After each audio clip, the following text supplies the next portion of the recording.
Sarah, thank you so much for joining in. It's a pleasure. And we're going to talk a little bit about ESG and really focusing on the S, but I'll do an intro first on you, and then you can, of course, correct all the things I might go wrong. But I think you are not a very typical person, because first of all, you're an engineer. You've been a long time in tech. You're passionate about tech.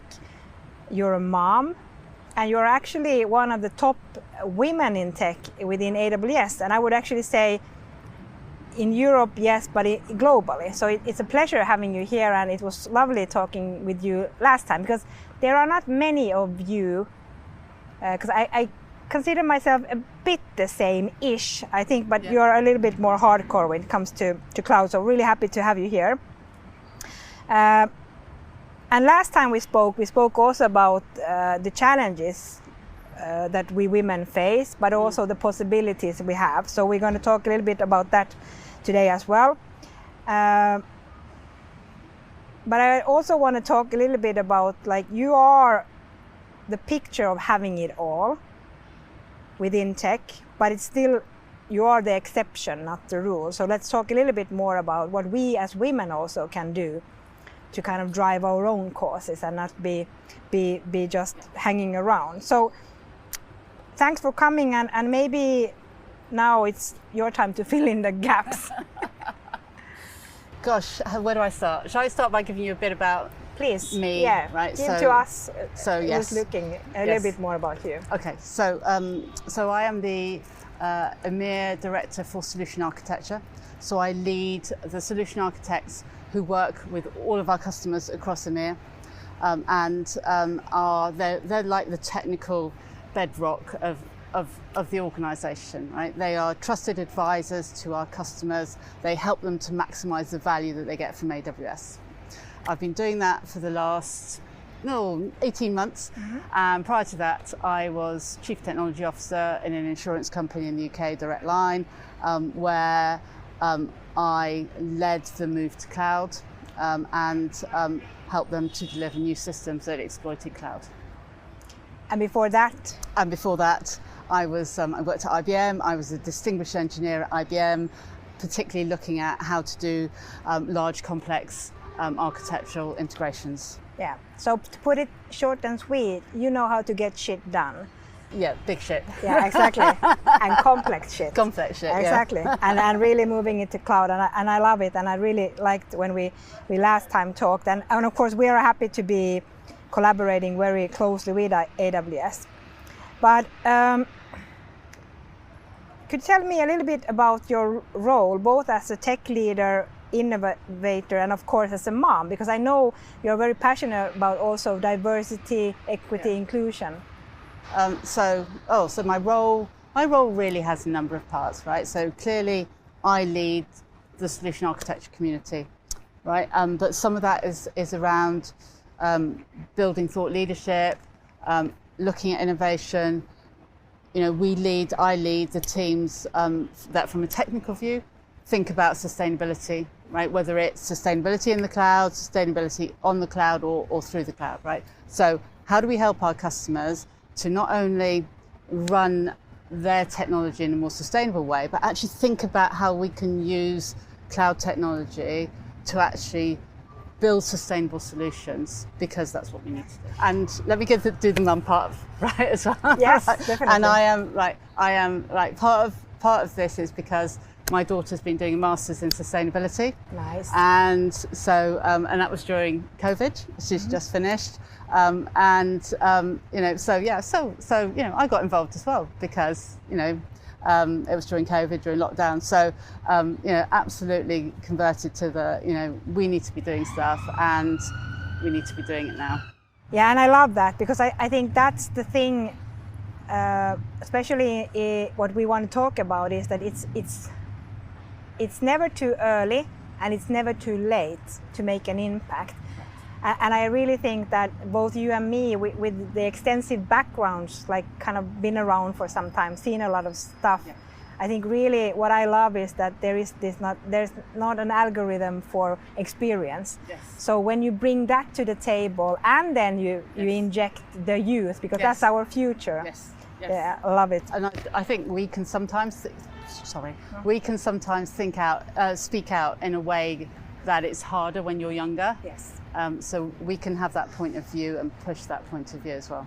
Yeah, that's actually a very good comment, because if I look back at myself 20 years ago, like I know that somehow passion and drive and doing things that are hard has been there, but I think courage also comes from time, and the courage also comes from having managers who at least more often than not support you and help you, and I think this is important. So if you think about what you're doing in your everyday life as a tech leader, what are concrete tips and advice that you would like to give to females and young women wanting to go into tech but maybe not having the courage, or like how to just do tips and advice. So my first tip, right, so I used to do this right when I was 25, I guess.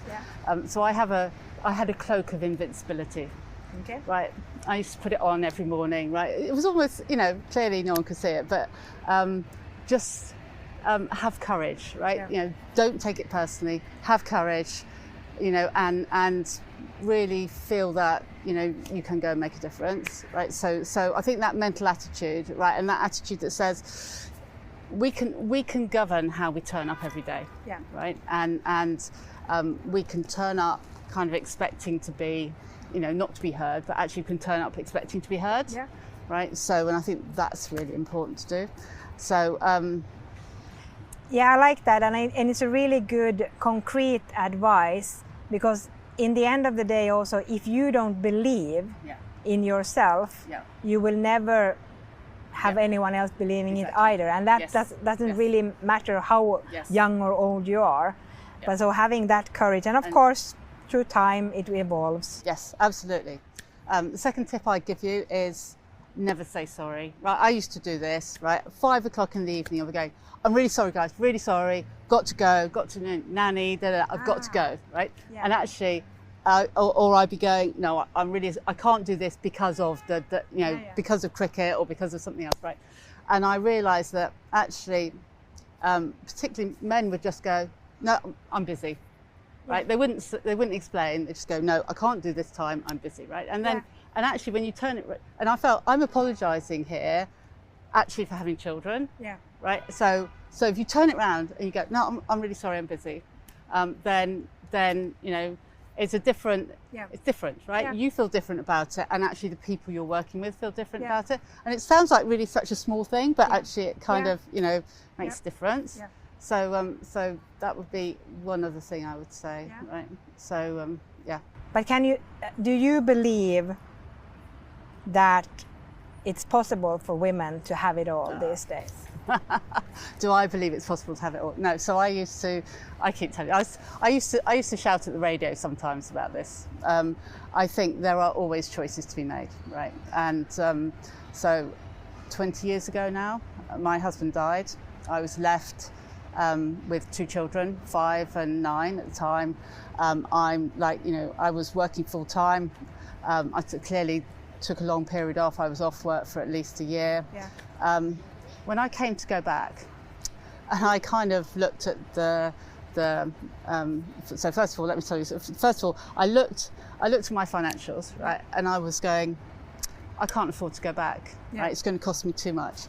And one of my allies, one of my mentors, he said, no, you're saying the wrong thing, right? What you should be saying is, what do I need in order to go back? Exactly. Right, and it was it just turned my point of view.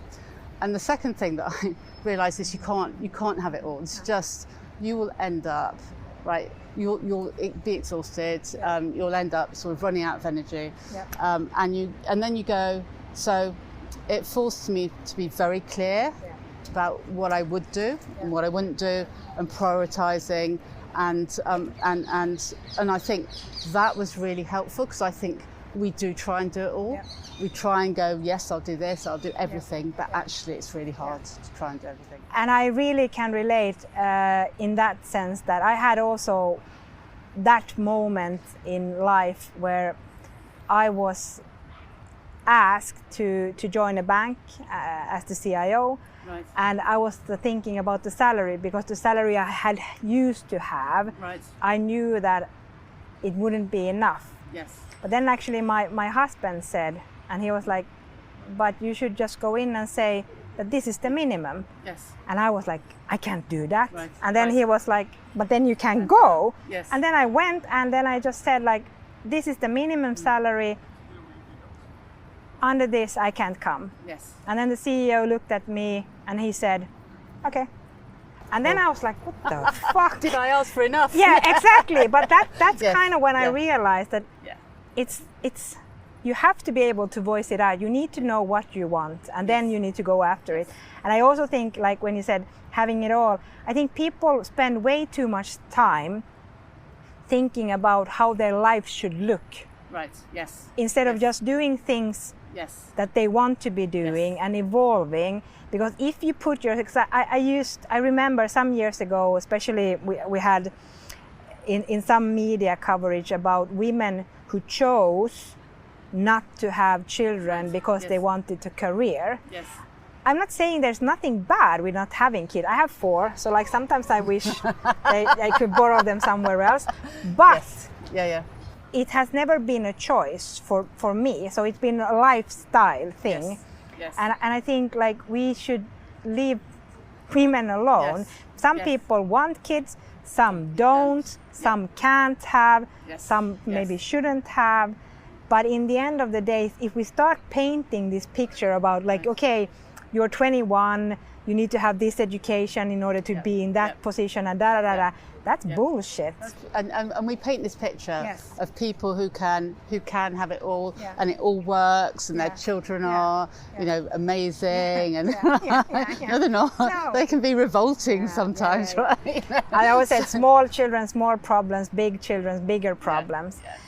But I agree. But in the end of the day, it's about choosing what fits you and being merciful to yourself. Yes. Because I mean, like you have had life-changing, like horrible moments. So I wouldn't wish that on anyone. But still, that happened, and you had to move forward. Yes. Because I think they're also like moving forward.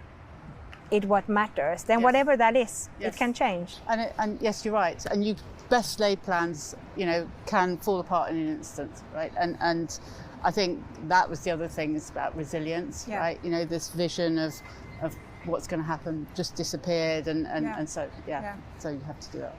It's a really inspiring story, and I'm really happy to be here sitting with you. So I'll kind of round this off, because I feel that this should be a bit longer podcast in a sauna next time.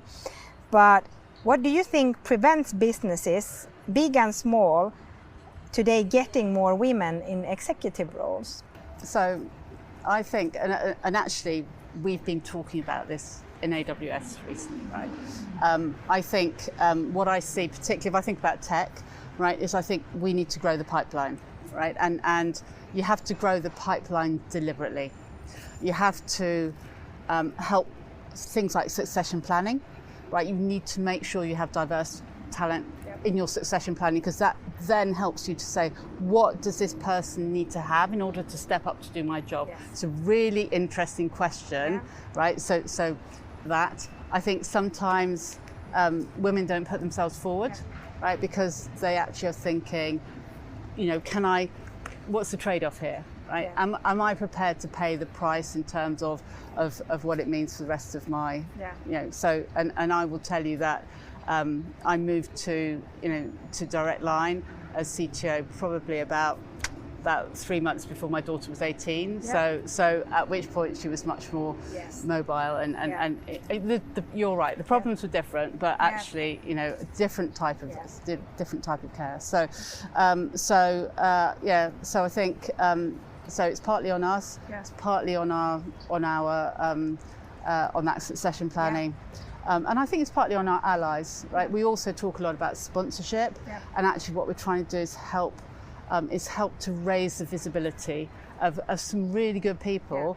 But if we don't see them, we can't choose them, right? Yeah, and I think that's rounding up in a good way exactly what you said about the courage. It's like fake it till you make it. Exactly. I don't need my cloak anymore. Exactly. But I think Yes. that's a good advice for anyone there wanting to get stuff done.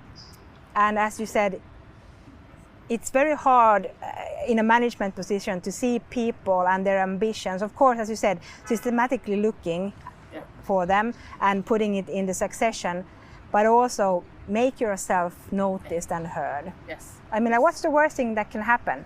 Yes, absolutely. Yeah. Absolutely. So yeah, cool. Yeah. But thank you so much for joining in, and we'll definitely come back to this agenda a bit later. Cool. Brilliant. Thank you for having me. Thank you.